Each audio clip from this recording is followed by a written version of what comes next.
আপনারা ইমাম আহমদ ইবনে হাম্বলের নাম শুনেছেন? আমাদের ইসলামে চারটা মাযহাবের প্র্যাকটিস আছে, অনুশীলন। হানাফি, শাফিঈ, মালিকি, 4 নাম্বারটা কথা কন।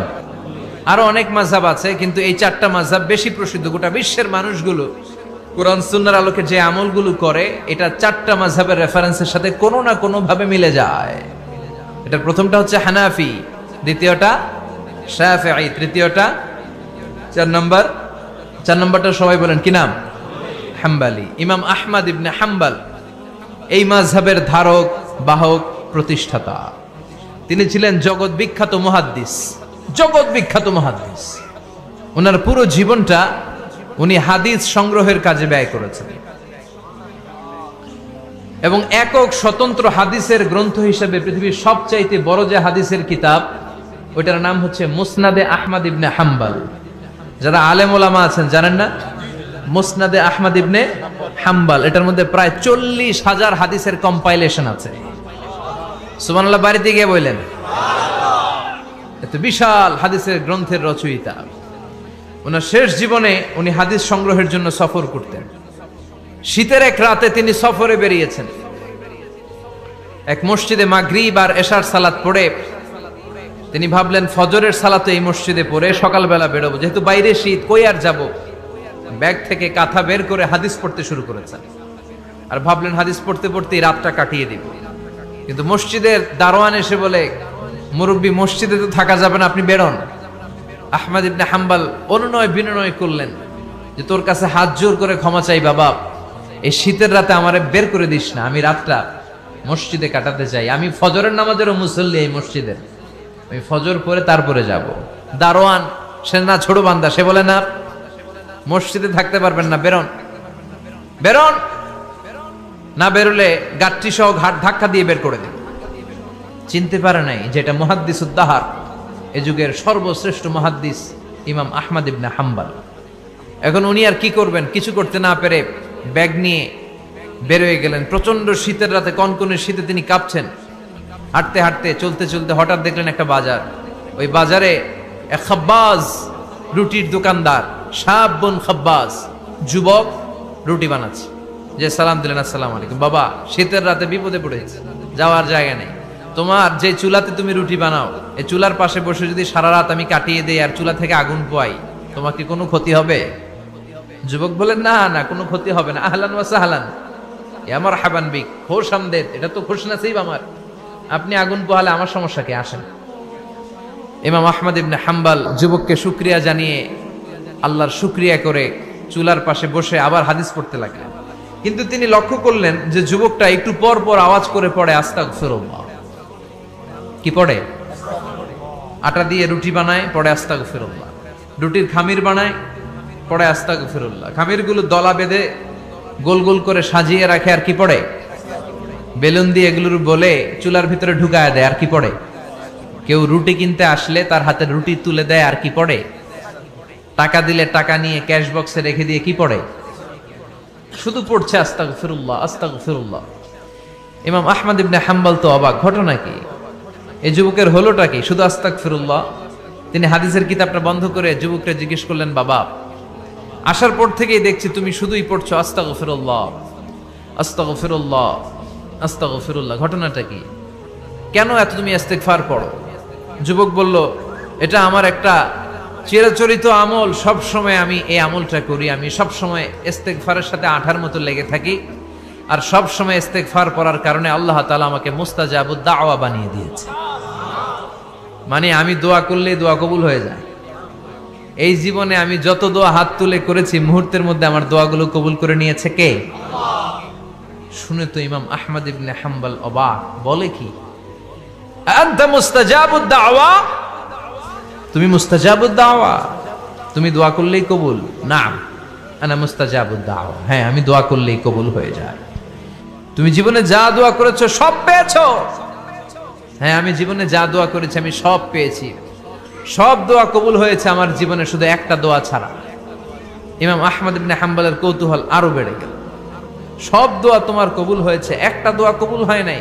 যুবক বলতে আরম্ভ করলো, আমার যে দোয়াটা কবুল হয় নাই সেটা হচ্ছে আমি আল্লাহর কাছে অনেকবার দোয়া করেছি, আল্লাহ শুনেছি এই জামানার সবচেয়ে বড় মুহাদ্দিস, তার নাম নাকি ইমাম আহমদ ইবনে হাম্বল।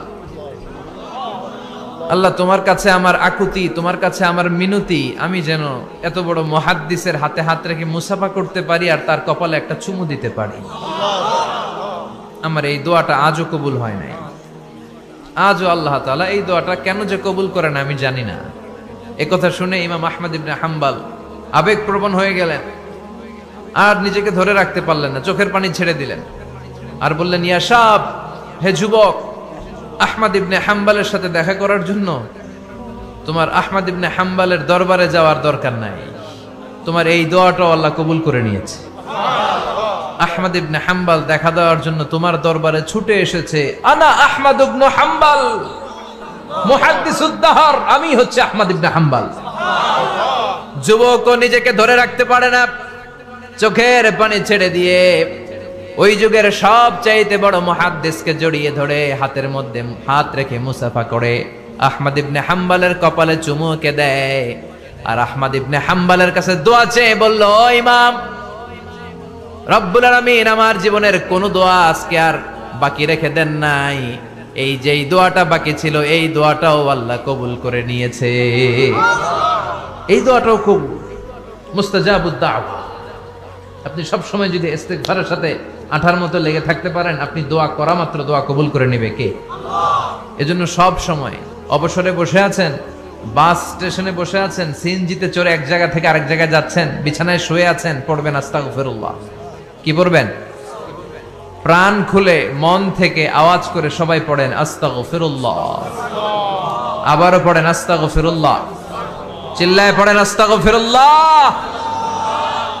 বিশ্বনবী ইস্তিগফারের অনেকগুলো আলফাজ শিখিয়েছেন, সবচেয়ে সহজ যেটা শিখিয়েছেন সেটার নাম হলো আস্তাগফিরুল্লাহ। বিশ্বনবী জামাতে সালাত শেষে সালাম ফিরিয়ে আওয়াজ করে পড়তেন আল্লাহু আকবার, তারপরে 3 বার পড়তেন আস্তাগফিরুল্লাহ, আস্তাগফিরুল্লাহ, আস্তাগফিরুল্লাহ। পড়ার দরকার আছে না নাই? পড়তে রাজি আছেন তো? সালাম ফেরানোর পরে কি পড়বেন? নাকি দোয়া করার জন্য পাগল হয়ে যাবেন? আল্লাহুম্মা আমিন ইয়া আরহামার রাহিমিন, আছে না নাই? পাগল হয়ে যায় দোয়া করার জন্য, কিন্তু তাসবিহগুলো পড়তে চায় না। বিশ্বনবী লম্বা তাসবিহ পড়তেন, সালাম ফেরানোর পরেই আস্তাগফিরুল্লাহ। পড়তে রাজি আছেন? আবার বিশ্বনবী বললেন, যে ব্যক্তি পড়বে আস্তাগফিরুল্লাহ আল্লাযী লা ইলাহা ইল্লা হুয়াল হাইয়ুল কাইয়্যুম ওয়া আতুবু ইলাইহি, যুদ্ধের ময়দান থেকে যদি কেউ পালিয়ে যায় তার কোনো মাফ নাই। এটা অনেক বড় কবিরা গুনাহ। তাওয়াল্লি মিন ইয়াউমিজ যাহফ, যুদ্ধের ময়দান থেকে পালালে ওর কোনো মাফ নাই। বিশ্বনবী বলেন, যুদ্ধের ময়দান থেকে পালিয়ে এসেছে কোন মুসলিম সৈনিক, সেও যদি এই আস্তাগফিরুল্লাহ আল্লাযী লা ইলাহা ইল্লা হুয়াল হাইয়ুল কাইয়্যুম ওয়া আতুবু ইলাইহি মন থেকে পড়ে, তার জীবনের গুনাহ আল্লাহ মাফ করে দিবে। আবার সাইয়েদনা আবু বকর, সহিহ বুখারীর বর্ণনা, বিশ্বনবীরে বললেন, ইয়া রাসূলুল্লাহ আল্লিমনি দুআআন আদউ বিহি ফি সালাতি। ও নবী, আপনি আমারে এমন একটা দোয়া শিক্ষা দেন যেই দোয়াটা আমি নামাজের মধ্যে করব। বিশ্বনবী বললেন, তুমি নামাজের মধ্যে পড়ো, আল্লাহুম্মা ইন্নী যালামতু নাফসি যুলমান কাসীরা ওয়া লা ইয়াগফিরুয যুনুবা ইল্লা আনতা ফাগফিরলি মাগফিরাতাম মিন ইনদিকা ইন্নাকা আনতাল গফুরুর রহিম। সুবহানাল্লাহ। এটারে আমরা বলি দোয়ায়ে মাসুরা, এটাও একটা ইস্তিগফার। যেখানেই ক্ষমা চাওয়ার কথা আছে ওইটাই ইস্তিগফার। বুঝতে পেরেছেন? আল্লাহুম্মা ইন্নী যালামতু নাফসি, ও আল্লাহ অনেক জুলুম করেছি, যুলমান কাসীরা, জুলুমের শেষ নাই। ওয়ালা ইয়াগফিরুয যুনুবা ইল্লা আনতা, আপনি ছাড়া এই জুলুম আর পাপ ক্ষমা করার কেউ নাই। ফাগফিরলি মাগফিরাতাম মিন ইনদিক, নিজ গুণে আমার গুনাহ ক্ষমা করে দেন। ওয়ালা ইয়াগফিরুয যুনুবা ইল্লা আনতা, আপনি ছাড়া গুনাহ ক্ষমা করার দ্বিতীয় কেউ নাই। আমাদের পাপ ক্ষমা করার আর কোন সত্তা আছে? চিল্লায় বলেন, আছে? আবার বিশ্বনবী বললেন, যত ইস্তিগফার আছে সব ইস্তিগফারের সেরা সর্বশ্রেষ্ঠ ইস্তিগফারের নাম সাইয়্যিদুল ইস্তিগফার। কি নাম? সহিহ বুখারীর বর্ণনা, শাদ্দাদ ইবনে আউস রাদিয়াল্লাহু তাআলা আনহু বর্ণনা করে বলেন, কেউ যদি দিনের বেলা একবার সাইয়্যিদুল ইস্তিগফার পড়ে, ওই দিন যদি লোকটার মৃত্যু হয়ে যায়, মুহূর্তের মধ্যে লোকটারে জান্নাতি ঘোষণা দিয়ে দিবে কে? রাত্রি বেলা যদি কেউ সাইয়্যিদুল ইস্তিগফার একবার পড়ে, ওই রাতে ইন্তেকাল হলে তার জীবনের সব গুনাহ মাফ করে দিয়ে ওই লোকটারেও জান্নাতি করে দিবে কে? দিনে যদি সাইয়্যিদুল ইস্তিগফার একবার পড়েন, ওই দিনে ইন্তেকাল করলে আপনি জান্নাতি। রাতে যদি সাইয়্যিদুল ইস্তিগফার কেউ পড়েন, ওই রাতে ইন্তেকাল হলে আপনি জান্নাতি। এটা সহিহ বুখারীর বর্ণনা। সব ইস্তিগফারের রাজা, শ্রেষ্ঠ ইস্তিগফার। মুখস্থ আছে না? কার কার মুখস্থ আছে? হাত তুলেন। সাইয়্যিদুল ইস্তিগফার মুখস্থ আছে কার? মাশাআল্লাহ, তাবারাকাল্লাহ। এটা আপনাদের বাড়ির কাজ দিলাম। যাদের মুখস্থ নাই তারা গুগলে সার্চ করবেন সাইয়্যিদুল ইস্তিগফার, লেখা মাত্রই পেয়ে যাবেন। বইতে আছে, বিভিন্ন ইসলামিক দোয়ার বইতে আছে, গুগলে ইউটিউবে সার্চ দিলে পেয়ে যাবেন। এই সাইয়্যিদুল ইস্তিগফার প্রতিটা মুমিনের অন্তরে থাকার দরকার আছে না নাই? আল্লাহুম্মা আনতা রাব্বি লা ইলাহা ইল্লা আনতা খালাকতানি ওয়া আনা আবদুক ওয়া আনা আলা আহদিকা ওয়া ওয়া'দিকা মাস্তাতা'তু আউযু বিকা মিন শাররি মা সানা'তু আবুউ লাকা বিনি'মাতিকা আলাইয়া ওয়া আবুউ লাকা বিযামবি ফাগফির লি ফাইন্নাহু লা ইয়াগফিরুয যুনুবা ইল্লা আনতা। সুবহানাল্লাহ পড়েন। এটার নাম সাইয়্যিদুল ইস্তিগফার। এটার নাম কি? কত হাবিজাবি দোয়া যে বানায় বানায় পড়ে তার শেষ নাই। বিশ্বনবী যে দোয়াগুলো শিখাইয়া দিলেন, এগুলো পড়তে সালাত শেষে 1 ঘন্টা সময় লাগবে আপনার। 1 ঘন্টার আগে মুসল্লা থেকে ওঠার কোনো সুযোগ নাই। চিল্লায় বলেন ঠিক কিনা? যা দেখো খালি চোখে সব কিছু আল্লাহর তাসবিহ পড়ে, সব আল্লাহর জিকির করে, সব আল্লাহর সিজদা দেয়। ওয়ান-নাজমু ওয়াশ-শাজারু ইয়াসজুদান, আকাশের তারা, দুনিয়ার বৃক্ষরাজি সিজদা দেয় একটা সত্তাকে। তিনি কে? অস্ট্রেলিয়ায় একটা শহর আছে সিডনি। সিডনিতে একটা জঙ্গল আছে। ওই জঙ্গলে একটা গাছ মানুষের মতো করে টু দ্য ডাইরেকশন অফ কিবলা, কিবলামুখী হয়ে এখনো রুকু দিয়ে আছে। সুবহানাল্লাহ পড়তে পারলেন না আওয়াজ করে? অনেক ক্যালেন্ডারে ছবিটা দেখা যায়, পেপার কাটিং আমি দেখেছি। একেবারে মানুষের মতো গাছটা। এটা এমন ভাবে বড় হয়েছে, এটা বড় হয়ে এমন ভাবে বেন্ড করেছে, মাথাটা বাঁকা হয়ে টু দ্য ডাইরেকশন অফ কিবলা, কিবলামুখী হয়ে রুকু করে আছে। অনেক গাছ আছে সেজদা করে আছে। গোটা বিশ্বের যা কিছু দেখা যায় সবকিছু সেজদায় লুটিয়ে পড়ে কার জন্য? সবকিছু জিকির করে কার? ওই কান আমাদের নাই তাই আমরা শুনি না, ওই চোখ আমাদের নাই তাই আমরা দেখি না, কিন্তু মহাবিশ্বের সবকিছু সেজদা করে কারে? এজন্য আমরাও সেজদা করতে চাই একজনকে। চিল্লায় বলেন তিনি কে? আমরা মসজিদে একটা সেজদা দেব, আবার মাজারে যে আরেকটা দেব। হ্যাঁ, সমস্যা কি? সব জায়গায় দিলাম, মসজিদেও কিছু দিলাম, মাজারেও কিছু দিলাম। কুমিল্লার ভাইয়েরা আওয়াজ করে উত্তর দাও, মুসলমান সেজদায় কোনো ভাগাভাগি চলে? আল্লাহর রাজত্বে কোনো ভাগাভাগি আছে?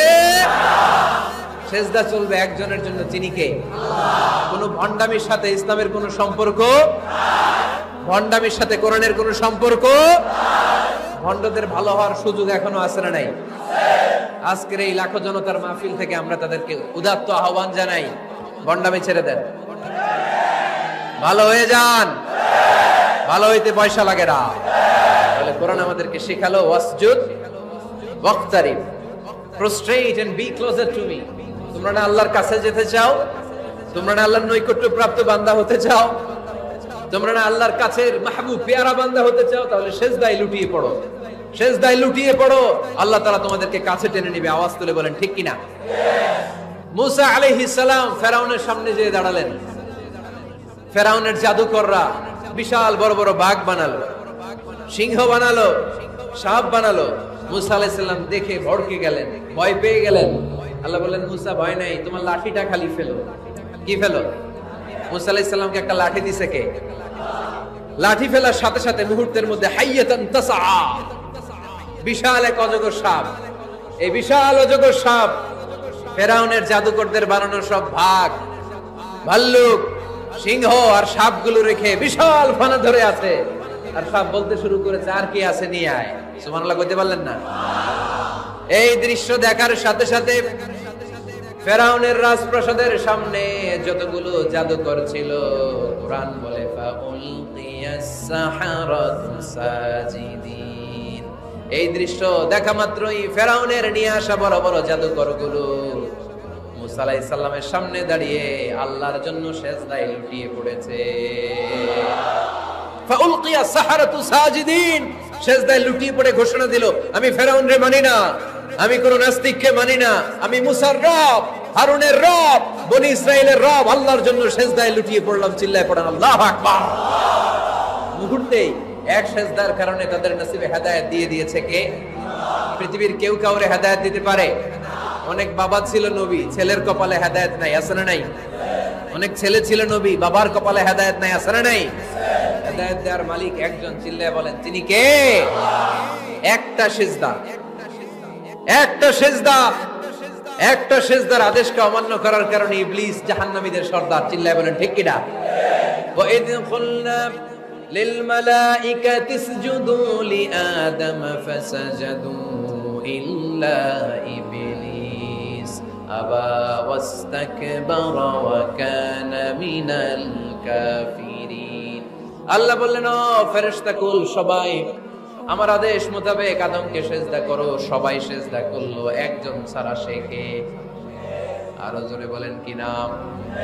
আবা, অস্বীকার করলো, ওয়াস্তাকবার, অহংকার দেখালো, ওয়া কানা মিনাল কাফিরিন, কাফিরদের অন্তর্ভুক্ত হলো, জাহান্নামীদের সর্দার হলো। কয়টা সেজদার আদেশ? আওয়াজ করে বলেন, কয়টা সেজদার আদেশ অমান্য করছে? সেজদা কয়টা দেয় নাই? আপনি দেন নাই কয়টা? হ্যাঁ, আমরা দেই নাই কয়টা? এক সেজদা না দিয়া জাহান্নামীদের লিডার। আমরা সেজদা মিস করছি কয়টা? কয়টা? মুসলমান সেজদায় লুটিয়ে পড়তে হবে একজনের খুশির জন্য, তিনি কে? তাহলে কোরআনকে যে প্রশ্ন করেছি, কোরআন সব উত্তর দিয়ে ফেললো। কোরআন আমাদেরকে জানিয়ে দিল, তোমরা সবাই আল্লাহর নৈকট্যপ্রাপ্ত বান্দা হতে চাও, আল্লাহর কাছের বান্দা হতে চাও, তাহলে ওয়াসজুদ, কি করো? সবাই বলে নাই, আওয়াজ করে বুঝছো, বলো মুসলমান, ওয়াসজুদ মানে কি? সেজদা করো। সেজদা করলেই আল্লাহর কাছে যাও।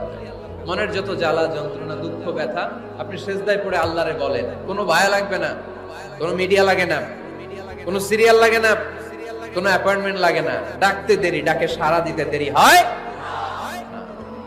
তাহলে কোরআনের আলোকে আজকে আমরা জেনে গেলাম আল্লাহর কাছে যেতে হলে সেজদায় লুটিয়ে পড়তে হয়। এবার আমরা সুন্নাহর আলোকে জানার চেষ্টা করব কি করে আল্লাহর কাছে যেতে হয়। শুনবেন? কষ্ট হচ্ছে নাকি আপনাদের? সুন্নাহকে যদি আমরা জিজ্ঞেস করি, বিশ্বনবী রেখে যাওয়া সুন্নাতে যদি আমরা একটু তালাশ করি, একটু স্ক্যানিং করি, একটু চোখ বুলাই, তাহলে সুন্নাহ আমাদেরকে বলে বেশি বেশি নফল ইবাদত করো আর আল্লাহর নৈকট্য হাসিল করো। সুবহানাল্লাহ করবেন না? কোরআন বলেছে সেজদায় লুটিয়ে পড়ো। যা যা বললাম আমি ওঠার আগে জিজ্ঞেস করে আবার শুনে যাব, কারণ আমি মনে করি এটা ক্লাস। এটা কি ক্লাসে পড়া দেওয়া নেওয়া আছে না নাই? এতক্ষণ পড়ানোর পরে জিজ্ঞেস করার দরকার আছে না নাই? কোরআন বলছে কি আর সুন্নাহ কি বলে? নফল ইবাদত। আওয়াজ করে বলতে হবে, সুন্নাহ কি বলে? বুখারীর বর্ণনা, আল্লাহর হাবিব সাল্লাল্লাহু আলাইহি ওয়াসাল্লাম বলেন, মা ইয়াজালু আবদি ইয়াতাকাররাবু ইলাইয়া বিন নওয়াফিল, বান্দা যত বেশি নফল ইবাদত করতে থাকে, করতে করতে করতে করতে বান্দা আমার কাছের নৈকট্য প্রাপ্ত বান্দা হয়ে যায়। হাত্তা উহিব্বাহু, এরপর আমি আমার বান্দারে এত ভালোবাসি, কুনতু সামআহুল্লাযী ইয়াসমাউ বিহি, বান্দা যখন শুনে সে তার নিজের কান দিয়ে শুনে না, আমি আল্লাহর কানে শুনি। কুনতু বাসারাহুল্লাযী ইউবসিরু বিহি, বান্দা যখন দেখে নিজের চোখে দেখে না, আমি আল্লাহর চোখে দেখে। ওয়ায়াদাহুল্লাতী ইয়াবতিশু বিহা, বান্দা যখন কিছু ধরে বান্দার হাতে ধরে না, আমি আল্লাহর হাতে ধরে। ওয়ারিজলাহুল্লাতী ইয়ামশি বিহা, বান্দা যখন হেঁটে যায় ওর নিজের পায়ে হাঁটে না, কেমন যেন আমি আল্লাহর পায়ে হাঁটে। আওয়াজ করে বলতে হবে আল্লাহু আকবার। মানে আল্লাহ বুঝাতে চাইলেন আমি তখন তার কান হয়ে যাই, আমি তখন তার চোখ হয়ে যাই, আমি তখন তার হাত হয়ে যাই, আমি তখন তার পা হয়ে যাই। আমার আর তার মাঝে আর কোনো ফারাক থাকে না, সে আমার একেবারে নিকটে চলে আসে। আওয়াজ করে বলেন সুবহানাল্লাহ। এজন্য বিশ্বনবী সাল্লাল্লাহু আলাইহি ওয়াসাল্লাম বদরের প্রান্তরে তলোয়ার নাই, ঘোড়া নাই, ওট নাই, সৈন্য সামন্ত নাই, না খেয়ে হাড্ডি সারা ৩১৩ জন মুসলমানকে নিয়ে আল্লাহর উপর ভরসা করে বদরের প্রান্তরে দাঁড়ালেন। আর ওইদিকে কাফেরদের সৈন্যবাহিনী ছিল ১০০০। কয় হাজার? মুসলমান কয়জন? মাত্র ৩১৩ জন। ওদের কাছে অস্ত্র শস্ত্রে সজ্জিত সেনাবাহিনী। বিশ্বনবীর ৩১৩ জনের কাছে তলোয়ার নাই, ঘোড়া নাই, কিচ্ছু নাই।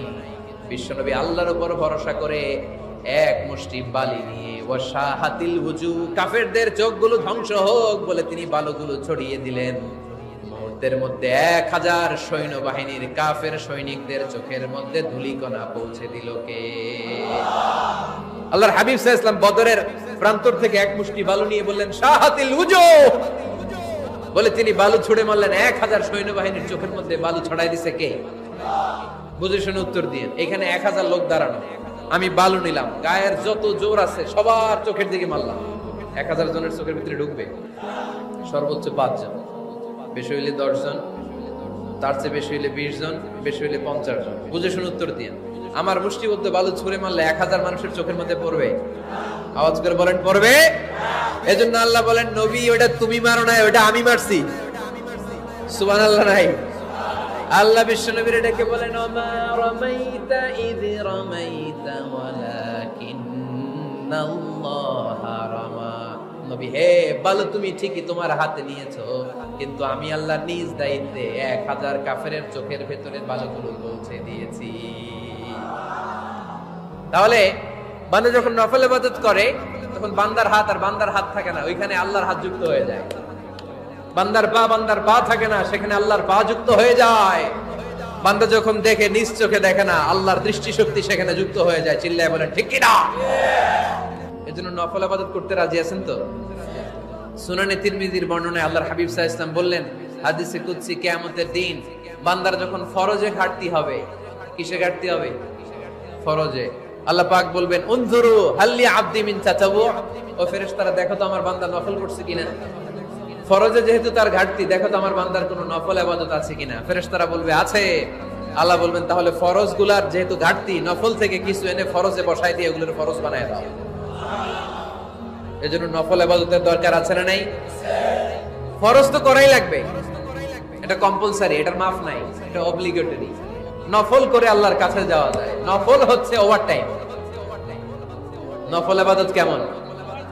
আওয়াজ করে বলেন। তাহলে কোরআনের আলোকে আমরা জানলাম যে আল্লাহর কাছে যেতে হলে কি করতে হয়? সেজদা দিতে হয়। আর সুন্নাহর আলোকে আমরা জানলাম আল্লাহর কাছে যেতে হলে কি করার মাধ্যমে কাছে যেতে হয়? আওয়াজ করে বলেন। নফল ইবাদত করতে রাজি আছেন সবাই? সবচাইতে শ্রেষ্ঠ নফল ইবাদত হচ্ছে কোরআনের তেলাওয়াত, ঠিক কি না? আল্লাহর হাবিব সাল্লাল্লাহু আলাইহি ওয়াসাল্লাম বললেন নফল ইবাদতের মাধ্যমে আল্লাহর কাছে যেতে চাও, নৈকট্যপ্রাপ্ত বান্দা হতে চাও, আফদলুল ইবাদাতি তিলাওয়াতুল কোরআন। সবচাইতে যত নফল ইবাদতের লিস্ট হতে পারে, এই লিস্টে র‍্যাঙ্কিং এ 1 নাম্বার থাকবে কোরআনের তেলাওয়াত। এই কোরআন তেলাওয়াত করতে রাজি আছেন তো? আমার হাতে যে কিতাবটার নাম কি? সবাই বলতে পারেন নাই? আওয়াজ করে বলেন তো কিতাবটার নাম? এই কিতাবে ভুল আছে? সন্দেহ আছে? সংশয় আছে? এটা আলোর পথ দেখায়। এই কিতাব মানুষকে মানুষের মতো মানুষ বানায়, ঠিক কিনা? গরুর পেট থেকে বেরোলে ওটা গরু, ছাগলের পেট থেকে বেরোলে ওটা ছাগল হয়, মানুষের পেট থেকে বেরোলে ওটা মানুষ হয় না, ওটার মানুষ বানাইতে হয়। মানুষ বানানোর জন্য কোরআন পড়ার দরকার আছে না নাই? আলামিন মুস্তাকসিন আকসুলা, কার খাবারের দরকার, পোশাকের দরকার, চাও দিয়ে দেব। চাও, কার কি লাগবে চাও, আমি দিয়ে দেব। এজন্য শেষ রাতের দোয়া আল্লাহ কবুল করে। এই যে রমজান আসতেছে না সামনে, কোন মাসে রমজান? এপ্রিলে। রমজানে তাহাজ্জুদ পড়ার একটা সুবর্ণ সুযোগ, কারণ সাহারি খাওয়ার জন্য তো ওঠাই লাগে।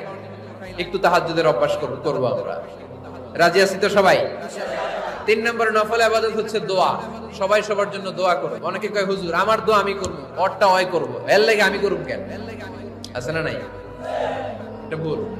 নিজের জন্য করবেন, অন্যের জন্য করবেন। মা মিন আবদিন মুসলিম ইয়াদউ লি আখিহিল মুসলিম ইল্লা ক্বালা লাহুল মালাকু ওয়া লাকা বিমিসলিন। কোন বান্দা যখন তার ভাইয়ের জন্য দোয়া করে, ফেরেশতারা বলে আল্লাহ এই দোয়াটা যে দোয়া করছে আগে তার জন্য কবুল করে নাও। আপনি দোয়া করলেন আল্লাহ আমার ভাই অসুস্থ, তারে সুস্থ করে দাও। ফেরেশতারা বলে আল্লাহ যিনি দোয়া করতেছে তার যদি কোনো অসুস্থতা থাকে আগে তারে সুস্থ করে দাও। তাহলে অন্যের জন্য দোয়া করলে লাভ আছে না নাই? দোয়া করতে জানে না অনেকে, দোয়ার আলোচনা আছে আমার, ইউটিউবে সার্চ দিবেন দোয়া, মিজানুর রহমান আসারি পেয়ে যাবেন। It's an art. দোয়াটা একটা শিল্প। এটার মধ্যে চোখের পানি জুড়ে দিবেন, আবেগ জুড়ে দিবেন, মুহূর্তেই আরশের মধ্যে যে নক করবেন। সুবহানাল্লাহ কইবেন না? 2 ফোঁটা পানি আল্লাহর কাছে প্রিয়। আওয়াজ করে বলেন কয় ফোঁটা? 2 ফোঁটা। এক হচ্ছে জিহাদের ময়দানে রক্তের ফোঁটা, আরেক হচ্ছে অনুতপ্ত বান্দার চোখের পানির ফোঁটা। অনুতপ্ত বান্দা যখন অনুতপ্ত হয়ে কাঁদে, তার চোখের পানি চোখ বেয়ে নাকের ডগাবে মাটিতে পড়ার আগেই ওই বান্দার সব গুনাহ আল্লাহ মাফ করে দেয়। তাহলে প্রথমে কোরআন তেলাওয়াত, তারপর তাহাজ্জুদের নামাজ, তারপরে দোয়া, 4 নম্বরে জিকির। জিকির নফল ইবাদত, ঠিক কি না? জিকির করতে করতে এই স্টেজের উপরে উঠে যাবেন আপনারা সবাই। পারবেন কারা কারা? হাত তোলেন। কত বড় সাহস দেখছেন? আমার উপরে বলে লাফায় উঠবে। বাঁশ আছে জায়গায়, বাঁশ। হ্যাঁ, না এটা করবেন না, কারণ ফাযকুরুল্লাহ কামা আল্লামাকুম, জিকির ওইভাবে করো যেভাবে আল্লাহ শিখিয়েছেন। আল্লাহ কিভাবে শিখিয়েছেন? ওয়াযকুরু রাব্বাকুম ফি নাফসিক। দেখেন জিকির করার পদ্ধতি কোরআন থেকে শুনেন। মনে মনে করো, তাদাররুআন সবিনয়ে করো, খিফাতান ভীত বিহবল চিত্তে করো, দুনাল জাহরি মিনাল কওল অনুচ্চ স্বরে, বেশি আওয়াজ করে লাফালাফি করো না। এটা হচ্ছে জিকির করার পদ্ধতি। জিকির করার পদ্ধতি আল্লাহর হাবিব শিখালেন, আহাব্বুল কালামি ইলাল্লাহি আরবাআ, আল্লাহর কাছে সবচেয়ে প্রিয় কথা কয়টি? 1 নাম্বার সুবহানাল্লাহ, 2 নাম্বার আলহামদুলিল্লাহ, 3 নাম্বার লা ইলাহা ইল্লাল্লাহ, 4 নাম্বার আল্লাহু আকবার। এর চেয়ে শ্রেষ্ঠ জিকির আর হতে পারে? আবার আল্লাহর হাবিব সাল্লাল্লাহু আলাইহি ওয়াসাল্লাম বললেন, মান ক্বালা লা ইলাহা ইল্লাল্লাহ দাখালাল জান্নাহ, একবার লা ইলাহা বলে যে মরতে পারবে তার জন্য জান্নাত ওয়াজিব করে দিবে কে? আল্লাহ। এই জিকিরগুলো করবেন হাতের গিড়ায়, আঙ্গুলের গিড়া আছে না, ডান হাত তুলেন তো, এরকম গিড়াগুলো দেখান তো আমারে, এইভাবে সুবহানাল্লাহ সুবহানাল্লাহ সুবহানাল্লাহ। এটা সুন্নাত, পারা যাবে? আব্দুল্লাহ ইবনে আমর ইবনে আল-আস বলেন, রাআইতু রাসূলুল্লাহ সাল্লাল্লাহু আলাইহি ওয়াসাল্লাম ইয়াকিদু তাসবিহা বিয়ামিনি, আমি নিজ চোখে আল্লাহর রাসূল সাল্লাল্লাহু আলাইহি ওয়াসাল্লামকে ডান হাতের গিড়াতে এরকম তাসবিহ পড়তে দেখেছি। সুবহানাল্লাহ পড়েন, নীরবে নিঃশব্দে জিকির করবেন। হ্যাঁ, এটা ঠিক। তালিমের জন্য একটু আওয়াজ করে প্রয়োজনে মাঝে মাঝে জিকির করা যায়, যেমন এইভাবে পড়েন, সুবহানাল্লাহ আলহামদুলিল্লাহ লা ইলাহা ইল্লাল্লাহ, সুবহানাল্লাহ আলহামদুলিল্লাহ লা ইলাহা ইল্লাল্লাহ মুহাম্মাদুর রাসূলুল্লাহ সাল্লাল্লাহু আলাইহি ওয়াসাল্লাম। এই যে আপনাদেরকে এখন আমি তালিম দিলাম, এই তালিমের উদ্দেশ্যে সুন্দরভাবে অল্প আওয়াজে জিকির করা যায়, কিন্তু চিৎকার চেঁচামেচি করে লাফালাফি করে জিকির করা যাবে? জিকির করতে করতে প্যান্ডেলের বাঁশের মাথায় ওঠা যাবে? যিনি জিকির পরিচালনা করতেছেন ওনার ঘাড়ে ওঠা যাবে? যাবে? আল্লাহর হাবিব সাল্লাল্লাহু আলাইহি ওয়াসাল্লাম জিকির করতেছেন, আবু বকর ওমরে ফারুক বসা, আবু বকর রাদিয়াল্লাহু জিকির করতে করতে আল্লাহ রাসূলের ঘাড়ে। হাদিসে আছে না এগুলা? কথা কয় না। আল্লাহর হাবিব সাল্লাল্লাহু আলাইহি ওয়াসাল্লাম তাসবিহ পড়তেছেন, ওমরে ফারুক জিকির করতে করতে এশকের ঠেলায় আল্লাহর নবীর কান্দে। গোটা বিশ্বের কোন হাদিসের কিতাবে এই পন্থায় জিকির দেখানো যাবে না। কোরআনের কথা শুনেন, ফাযকুরুল্লাহ কামা আল্লামাকুম, ওইভাবে আল্লাহর জিকির করো যেমন করে আল্লাহ তোমাদের শিখিয়েছেন। কোন হাদিস দেখাতে পারবেন যে আবু বকর রাদিয়াল্লাহু তাআলা আনহু জিকির করতে করতে, আরব দেশে সৌদিতে ছিল খেজুর গাছ, জিকির করতে করতে খেজুর গাছের আগায়, ওমরে ফারুক খেজুর গাছের আগায়, এগুলো পেলেন কোথায়? কেন এগুলো করেন? আল্লাহর হাবিব সাল্লাল্লাহু আলাইহি ওয়াসাল্লাম না, আল্লাহর হাবিব সাল্লাল্লাহু আলাইহি ওয়াসাল্লাম যেভাবে জিকির শিখিয়েছেন আমরা ওইভাবে করব। বরকত দিবে কে? ঠিক করে দিলে সব ঠিক। আরেকজন এসে বলে, না পেটও না, যৌন সমস্যাও না, মানুষ আসলে মানুষই না, মানুষ হইল বান্দর। তাহলে দেখেন 3 দার্শনিক 3 কথা বলছে, ঠিক কিনা? কিন্তু পৃথিবীতে যে লক্ষাধিক নবী, একজনের কথার সাথে আরেকজনের কথার কোনো অমিল আছে? কারণ নবীরা দার্শনিকদের মতো মন মস্তিষ্ক প্রসূত মন গড়া কথা বলে না, তাদের কাছে কথাগুলো আসে একটা হেডকোয়ার্টার থেকে। হেডকোয়ার্টারটা কার? এজন্য আল্লাহ বলেন, ওয়ামা ইয়ানতিকু আনিল হাওয়া ইন হুয়া ইল্লা ওয়াহিয়ুন ইউহা, আমার নবী মন গড়া কিচ্ছু বলেন না, আমার কাছ থেকে ওহী পেয়ে তারপরে তিনি মুখ খোলেন। সুবহানাল্লাহ পড়েন আওয়াজ করে। কোন নবীর ফলোয়ার আপনি? কার ফলোয়ার? সালমান খানের ফলোয়ার হয়ে কি খুশি? একটা লাইক পাওয়ার জন্য কত সেলফি, এমনে ওমনে। কার ফলোয়ার তুমি? জেনে নাও তোমার হিরোকে। Know your hero, know your prophet. তোমার নবীকে আজকে চিনে যাও। তুমি কার ফলোয়ার, তুমি কার ফ্যান, কে তোমার সেলিব্রিটি, জেনে যাও। মন গড়া কিছু বলতেন না, মন গড়া কখনো কিছু বলে নাই। মক্কায় ইহুদিরা এসে দল পাকালো, চল মুহাম্মদকে আজকে প্রশ্ন করে আটকায় দিব। কি প্রশ্ন করবি? ইহুদিরা বলে এমন প্রশ্ন জানা আছে এগুলোর কিছুই মুহাম্মদ জানে।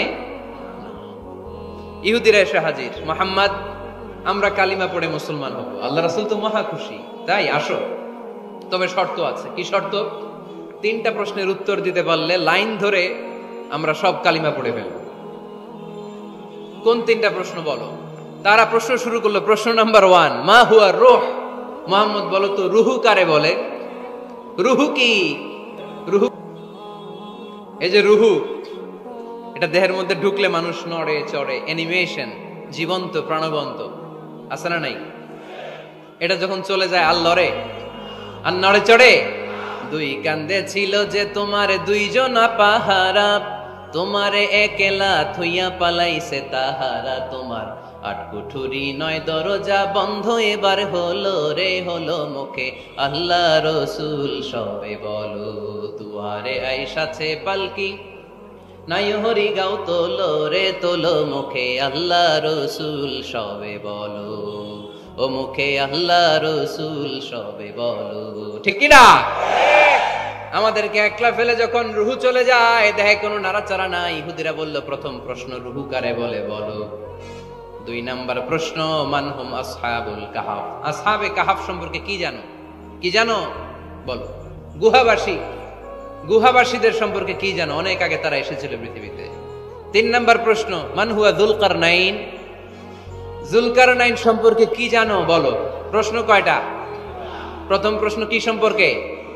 রূহ। দ্বিতীয় প্রশ্ন আসহাবে কাহাফ। তৃতীয় প্রশ্ন যুলকারনাইন। আল্লাহ রাসূল সাল্লাল্লাহু আলাইহি ওয়াসাল্লাম বললেন গাদান উজিবুকুম। তাফসীর ইবনে কাসিরে এসেছে, তিনি উত্তর দিলেন গাদান উজিবুকুম, আই উইল আনসার টুমরো। আগামীকাল উত্তর দিব। কারণ জানেন না তো কি করে বলবেন, আর না জানলে উনি বানায় কিছু বলেন? কারণ কোরআন তো পরিচয় দিয়েই দিল, তিনি মন গড়া কখনো কিছু বলেন। আগামীকাল উত্তর দিব। ওরা আগামীকাল উত্তরের জন্য হাজির, কিন্তু ওহী আসে নাই, উনি বলতেও পারে না। বিশ্বনবী আবার বললেন গাদান উজিবুকুম, আগামীকাল দেব। তারপরের দিন ইহুদিরা এসে হাজির, বিশ্বনবী উত্তর করতে পারেন না। বিশ্বনবী আবার বললেন গাদান উজিবুকুম, আগামীকাল বলে দেব। আগামীকাল ওরা এসে হাজির, তৃতীয় দিনও তিনি পারেন না। এসে হাসাহাসি শুরু করছে, এই মক্কার লোকেরা দেখো, এই লোকটা এতদিন তোমাদেরকে ভুল বুঝাইছে। এই লোকটা এতদিন বলেছে তিনি নবী। তিনি যদি নবী হতো তিনি তো প্রশ্নের উত্তর করতে পারতো, পারে না কেন? পারে না কেন? এটাই প্রমাণ করে তিনি নবী নয়। তিনি যদি পারত উত্তর দিয়ে দিত। আপনারা এদিকে তাকান কেন? ডানে কি অ্যাম্বুলেন্স যাচ্ছে, তো আপনাদের কি হয়েছে? আপনারা এদিকে তাকান। তিনি যদি জানতেন তাহলে তো উত্তর দিতেন, পারেন না কেন? 3 দিন 4 দিন, আহা, নবীও লজ্জায় অসহায়, উত্তর দিতে পারেন না। টানা 15 দিন, টানা কয় দিন ওহী আসে নাই, নবী উত্তরও দিতে পারে না। আল্লাহ রাসূল সাল্লাল্লাহু আলাইহি ওয়াসাল্লামের জন্য এত বিব্রতকর পরিস্থিতি আর কখনো ছিল না। তিনি বারবার বলতেছেন কালকে বলবো, কিন্তু উত্তর আসে না। এর কারণ নবী ইনশাআল্লাহ বলে নাই। কি বলে নাই? নবীর মাধ্যমে, আমার পেয়ারা নবীর মাধ্যমে আমাদেরকে শিখানোর জন্য আল্লাহ 15 দিন ওহী নাজিল বন্ধ করলেন। চিল্লায় বলেন কয় দিন? এরপর আল্লাহ কোরআনের আয়াত নাজিল করলেন, ওয়ালা তাকুলান্না লিশাইইন ইন্নী ফাইলুন যালিকা গাদা ইল্লা আইয়াশা আল্লাহ। নবী গো, ভবিষ্যতের কোন কাজের ব্যাপারে যদি কাউকে ওয়াদা দেওয়ার আগে অবশ্যই ইনশাআল্লাহ বলে দিয়ে। নবীর মাধ্যমে আমরা শিখে গেলাম না? এবার আল্লাহ 3টা প্রশ্নের উত্তর জানাই দিলেন। ইসআলুনাকা আনির রূহ কুলির রূহু মিন আমরি রাব্বি ওয়া মা উতীতুম মিনাল ইলমি ইল্লা কালিলা। দ্বিতীয় উত্তর জানাই দিলেন, আম হাসিবতা আন্না আসহাবাল কাহফি ওয়ার রাকিব কানু মিন আয়াতিনা আজাবা। 3 নাম্বার প্রশ্নের উত্তর আল্লাহ সূরা কাফে জানিয়ে দিলেন, ইয়াসআলুনাকা আন যিল কারনাইন কুল সাআতলু আলাইকুম মিনহু যিকরা। আল্লাহু আকবার। এবার নবী দাঁড়িয়ে গেলেন, বললেন কার কার উত্তর লাগবে আসো। রূহ হলো আল্লাহর আদেশ, আল্লাহর আদেশে ঢুকে আর আল্লাহর আদেশে বের হয়। আসহাবে কাফের 7 জন ছেলে ছিল, গুহার মধ্যে আল্লাহর ভয় ঢুকেছে। 309 বছর পরে আল্লাহ তাদেরকে আবার ঘুম থেকে জাগিয়েছে। জুলকারনাইন এমন একজন বাদশা, গোটা বিশ্বকে শাসন করেছে, তার শাসন ক্ষমতার কোনো কমতি ছিল না। সুবহানাল্লাহ, সুবহানাল্লাহ। তাহলে আমার নবী মন গড়া কথা বলে, তাই না? ওনার কাছে ওহী না আসলে, ওহী না নামলে তিনি কখনো কোনো কথা বলেন। তাহলে আমার নবীর 4 নাম্বার পরিচয়, তিনি মন গড়া বলে না, জেনে শুনে ওহীপ্রাপ্ত হয়ে বলে। সুবহানাল্লাহ পড়েন। এরপর কোরআন আমাদেরকে জানালো নবীর 5 নাম্বার পরিচয়, আমার নবী হচ্ছেন দিলদরিয়া, রহমতের নবী, দয়ার নবী, মায়ের নবী, ভালোবাসার নবী। আমার নবীর ভালোবাসার কমতি নাই, তিনি হলেন রাহমাতাল লিল আলামিন। 5 নম্বরে কোরআন বিশ্ব নবীর পরিচয় দিতে যে আমাদেরকে বলল, ওয়ামা আরসালনাকা ইল্লা রাহমাতাল লিল আলামিন। আয়াতটা পড়েন, ওয়ামা আরসালনাকা ইল্লা রাহমাতাল লিল আলামিন। নবী হে, আমি আপনাকে বিশ্ববাসীর জন্য রহমত করে প্রেরণ করেছি। আপনি গোটা বিশ্বের জন্য রহমত, রাহমাতাল লিল আলামিন, সমগ্র বিশ্ব জাতির জন্য রহমত। নাকি আল্লাহ বলছেন রাহমাতাল লিল মুসলিমিন, শুধু এই মুসলমানদের জন্য আপনি রহমত বলছেন? নাকি বলছেন রাহমাতাল লিল মুমিনিন, শুধু মুমিনদের জন্য রহমত? আল্লাহ কি বলছেন রাহমাতাল লিল মুসাল্লিন, শুধু এই মুসল্লিদের জন্য রহমত? আল্লাহ বলছেন কি রাহমাতাল লিল। নবী হে, O my prophet, I have sent you as a mercy for the entire universe. গোটা বিশ্বের জন্য আপনি রহমত, গোটা বিশ্বের জন্য, সবার জন্য আপনি দিলদরিয়া।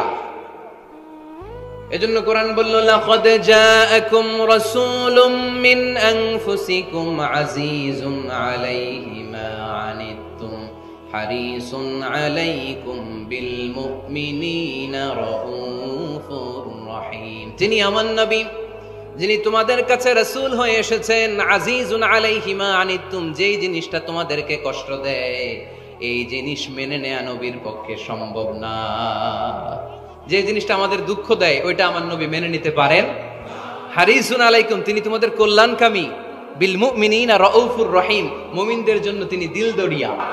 তার জানের মধ্যে শুধু মায়া, প্রেম আর ভালোবাসা। চিল্লায় বলেন ঠিক কি না?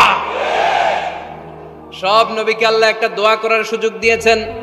এই দোয়াটারে বলে দাওয়া মুস্তাজাবা। এই দোয়া করার সাথে সাথে দোয়াটা কবুল করে নেয় কে? মজার ব্যাপার হলো, দুনিয়ার বুকে সব নবীরাই ওই দোয়াটা করেই ইন্তেকাল করেছে। কোন নবী ওই দোয়াটা রাইখা দেন নাই। সব নবীকে আল্লাহ বললেন, নবী আপনাদের সবাইকে আমি একটা স্পেশাল চান্স দিব, স্পেশাল অফার, একটা দোয়া। কি লাগবে বলেন, যেটা চাবেন ওইটাই দিব। সব নবীরা পটপট করে টপ টপ করে দোয়াগুলো করে ফেলেছে, কেউ রেখে দেয় নাই। রেখে দিছে শুধু আমার নবী, আপনার নবী, আমাদের নবী, পেয়ারা নবী, বিশ্ব নবী মুহাম্মদুর রাসূলুল্লাহ সাল্লাল্লাহু আলাইহি ওয়াসাল্লাম। তিনি ইরশাদ করেন, লিকুল্লি নবিয়িন দাওয়া মুস্তাজাবা দাউ বিহা। সব নবীর বিশেষ দোয়া দুনিয়াতেই করা শেষ। ওয়া ইন্নী আখতাবিউ দাওয়াতি শাফাআতান লি উম্মতি ইয়াউমাল কিয়ামা। শুধু আমি আমার স্পেশাল দোয়াটা আমার গুনাহগার উম্মতকে সুপারিশ করার জন্য কিয়ামতের মাঠে রেখে দিয়েছি। আমার জন্য, আপনার জন্য, আমাদের জন্য তিনি রেখে দিয়েছেন। ওটা কাজে লাগান নাই, লাগাবেন। আলহামদুলিল্লাহ কইতে মন চায় না? রাহমাতাল লিল আলামিন, বুক ভরা ভালোবাসা, দয়া আর দয়া, কোমল হৃদয়ের অধিকারী, কর্কশ না, কাউরে গালি দেন না, কটু কথা বলেন না, মেজাজ দেখান না।